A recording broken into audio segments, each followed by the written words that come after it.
नमस्कार प्रिय मित्रों, मैं ज्योतिषकार कमल आप सबका हार्दिक अभिनंदन करता हूं आपके अपने इस प्यारे यूट्यूब चैनल एस्ट्रो कमल में।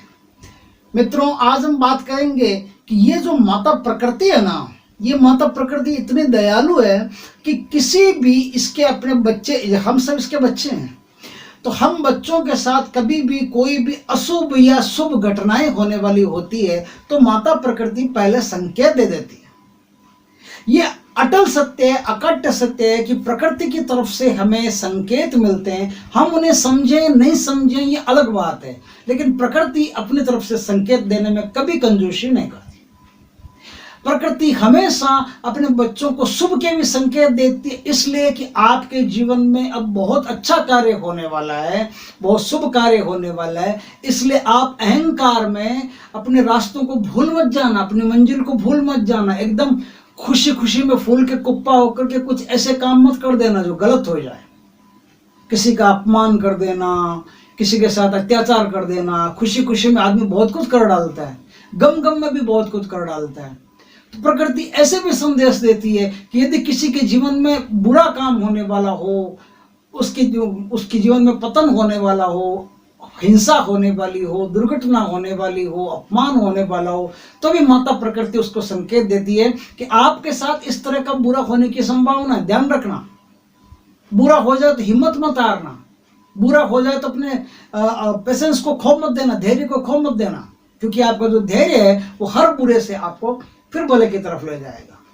तो इस तरह से अच्छे और बुरे दोनों में माता प्रकृति हमको संकेत देती है। अब संकेत में क्या होता है कि प्रकृति की भाषा और हमारे समझने की भाषा दोनों में थोड़ा डिफरेंस रह जाता है।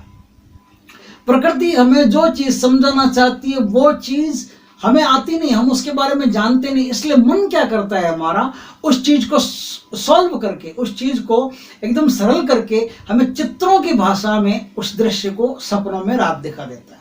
रात जब हम सपनों में सोते हैं तो हमें वो दृश्य जो प्रकृति हमको बात बताना चाहती है, वो उस बात को मन अपने चित्रों में डाल करके, जिन चित्रों को हम आसानी से जानते हैं, उन चित्रों के रूप में मन हमको वो बात बता देता है।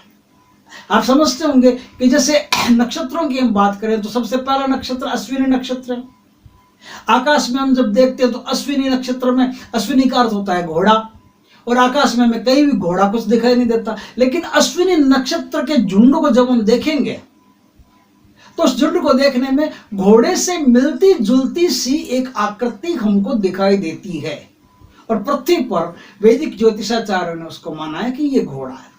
उसको सांकेतिक भाषा में अश्विनी नक्षत्र लिखा है।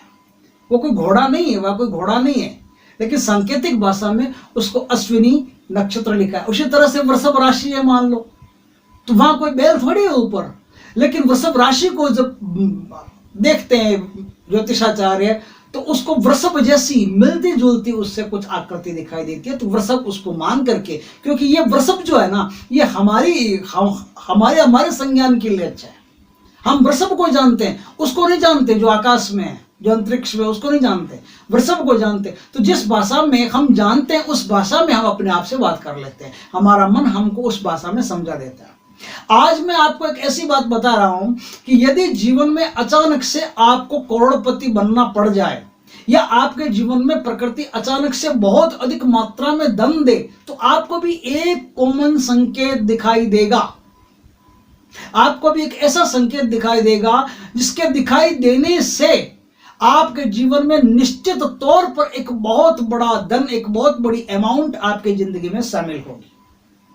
आपको इस सपने को किसी को भी कहना नहीं चाहिए, क्योंकि कहने के साथ सपने की जो गरिमा होती है वो कम होती है, और सपने की जो त्वरितता होती है वो भी कम होती है। सपना पूरा होने में संदेह हो जाता है।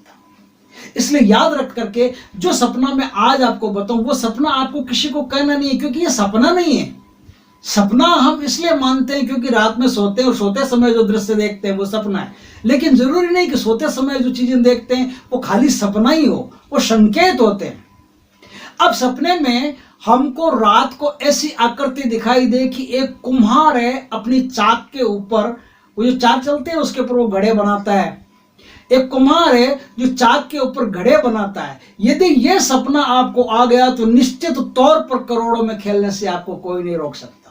अब वो कोई कुम्हार नहीं है, कोई चाक नहीं है, कोई घड़ा नहीं है, लेकिन प्रकृति जिस भाषा में आपसे बात करना चाहती है उस भाषा को आप समझते नहीं। क्योंकि प्रकृति क्या करती है, जब आपके जीवन में कोई भी शुभ और अशुभ घटनाएं आपके ओरा चक्र के आसपास पहुंचने लगती है ना, तब ओरा चक्र और उस घटना के बीच में एक रेखा चित्र बनता है, एक छाया चित्र बनता है। वो जो छाया चित्र बनता है ना, वो छाया चित्र ऐसा होता है जैसे हम अपनी भाषा में अगर समझो तो कुम्हार घड़ा बना रहा है, लेकिन एक्चुअल में वो कुम्हार घड़ा बना रहा है ऐसा कुछ नहीं है। वो एक छाया चित्र जो हमारी समझ में नहीं आता, हम उसको किस भाषा में बोले, उस भाषा के लिए हमारे शब्द जो है वो अज्ञानी है, वो शब्द जानते नहीं है कि ये क्या चीज क्या है, इसलिए उससे मिलते जुलते स्ट्रक्चर होती है, वो मिलती जुलती स्ट्रक्चर होती है कुम्हार घड़े बना रहा है। तो इस तरह का जो सपना होता है जैसे कुम्हार घड़े बना रहा है, यदि हम रात में देख लेते हैं तो निश्चित तौर पर आप बहुत बड़े धन के भागी बनने वाले हैं, आपके जीवन में बहुत बड़ा धन शामिल होने वाला है। तो आप सावधान रहें। सावधान इसलिए रहें कि कहीं अत्यधिक धन एक साथ जीवन में शामिल होने से आदमी की जो मानसिकता होती है वो कहीं ना कहीं गड़बड़ा जाती है। तो आप पेशेंस रखें, धैर्य रखें। खुशी में भी धैर्य रखने की आवश्यकता है और गम में भी धैर्य रखने की आवश्यकता है। तो धैर्य रखें और ये सपना किसी को बताएं नहीं। अगर ये वीडियो अच्छा लगे तो लाइक करें, कमेंट करें, शेयर करें। जय श्री कृष्णा मित्रों।